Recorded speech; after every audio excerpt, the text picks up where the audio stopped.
বন্ধুরা, কল্পনা করো তো, যদি একদিন সকালে সাকিব খান ঘুম থেকে উঠে দেখেন পাশে বসে আছে পূজাচেরি, আর পূজাচেরি বলছে, তোমাকে বিয়ে করব, কিন্তু 3টি শর্ত। কি শর্ত? বলো বলো।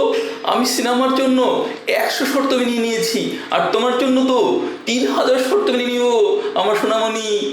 তখন পূজাচেরি বলল, বিয়ের পর তুমি আর কোনো হিরোইনের সাথে রোমান্টিক গান করতে পারবে না। তাহলে তোমার ক্যারিয়ারই শেষ। প্রতিদিন সকাল 8টায় আমাকে ব্রেকফাস্ট বানিয়ে খাওয়াতে হবে। আমি তো কেকও কেটে খাই, রান্না কই থেকে শিখবো আমার সোনা জান? अच्छा हमको सिखा रिया है। তৃতীয় শর্ত শোনো, আমার মুড খারাপ হলে তোমার সকল সিনেমা 1 সপ্তাহের জন্য বন্ধ করে দিতে হবে। বুঝতে পারছি, এটা প্রেম না, এটা শূন্যবাজারের একটা হরর ছবির কাহিনী বলতেছো তুমি। এখন বলুন তো ভাই বন্ধুরা, সাকিব খান কি এই 3 শর্ত মেনে নেবেন? কমেন্ট করে জানান এবং সাবস্ক্রাইব করুন।